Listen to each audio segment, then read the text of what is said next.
年，云南西双版纳某一段缓缓倾斜的坡道上，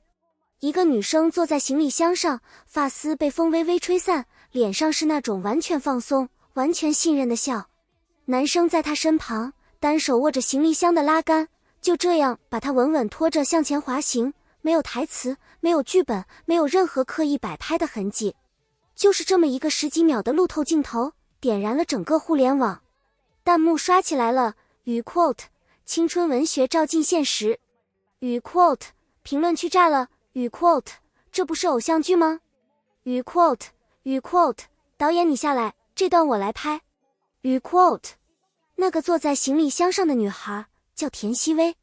拖着她的男生叫王安宇。而你们不知道的是，在这个10几秒的画面背后藏着整整10年。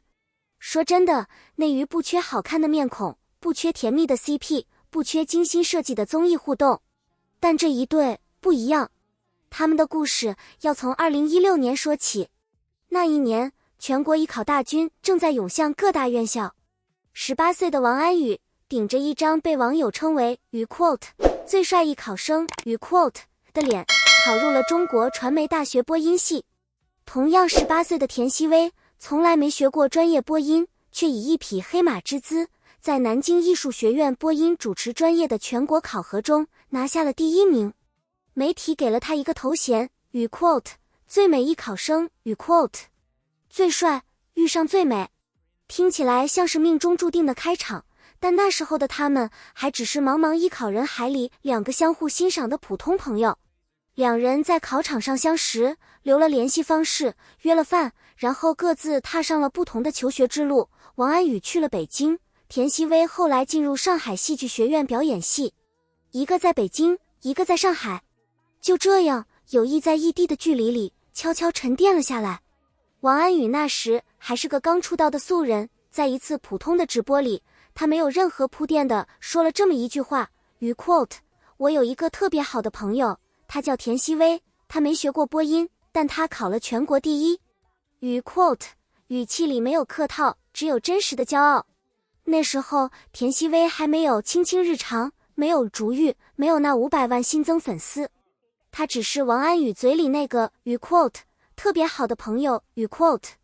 而这句话后来被粉丝翻出来，反复考古，反复截图，反复感叹，因为他证明了一件事，在他还什么都不是的时候，他就已经在替他骄傲了。接下来的几年，两人各自在娱乐圈打拼。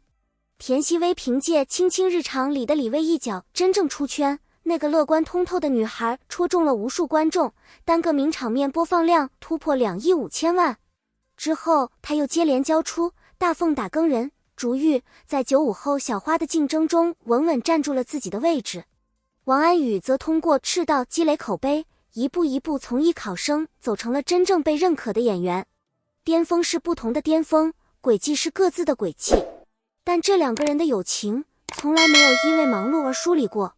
低谷时互相打气，成功时真诚祝贺，偶尔约饭，偶尔开玩笑，就像2颗星，各自发光，却始终在彼此的视线里。然后2026年忙忙碌碌寻宝藏第2季，云南西双版纳。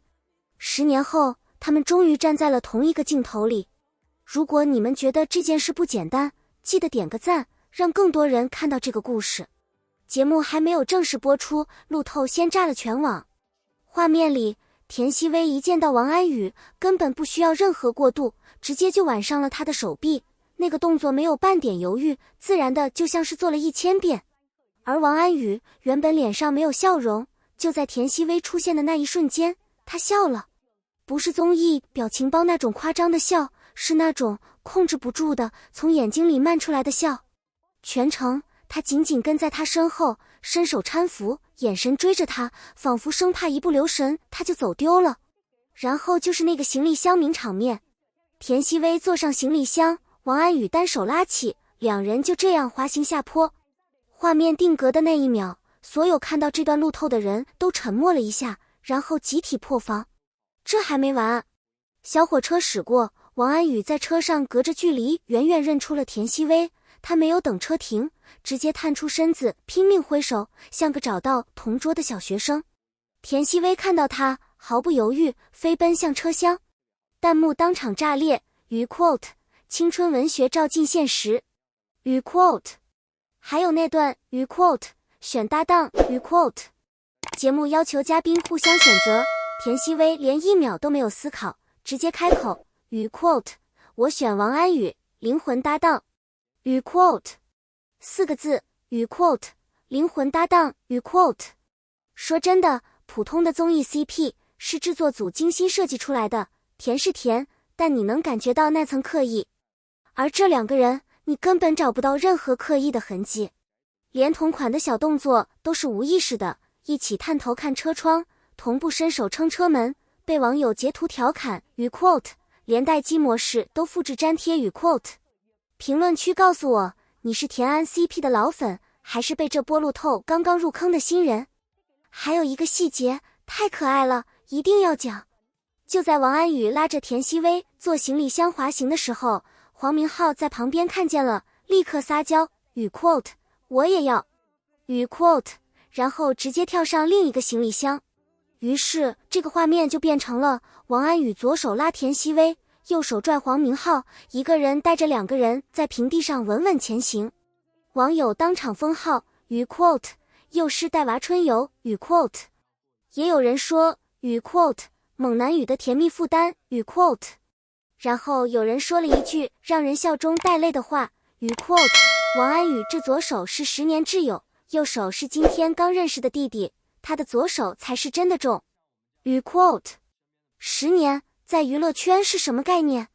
不是3年，不是5年，10年。这10年里，多少 CP 从甜蜜走向反目，多少好朋友因为资源、排名、流量的博弈变成陌生人，多少曾经真心实意的关系被行业的规则一点点磨损。内娱不缺好看的互动，缺的是经得起时间的真实。而田曦薇和王安宇从默默无闻时就开始，一直走到各自都站上了巅峰。这段关系里没有竞争，没有算计，有的只有与 quote 你好，我比你还高兴与 quote 的那种朋友的骄傲。现在我们来说说，为什么这一对会让全网这么破防。第一件事，他们的相遇是在最干净的时候，不是因为流量，不是因为资源，不是因为任何利益的交换。2016年那个考场，2个素人一无所有，就这么互相看对眼了，觉得与 quote 这个人不错与 quote， 这种关系的底色干净的不像娱乐圈的故事。第二件事，他们从来没有表演给别人看。10年里，2个人没有刻意营业，没有靠对方的名气炒作，没有任何与 quote 刻意维持感情与 quote 的操作，就是真的朋友，真的有来往，真的互相在意。这份低调反而让人看到那段路透的时候更加确信那是真的。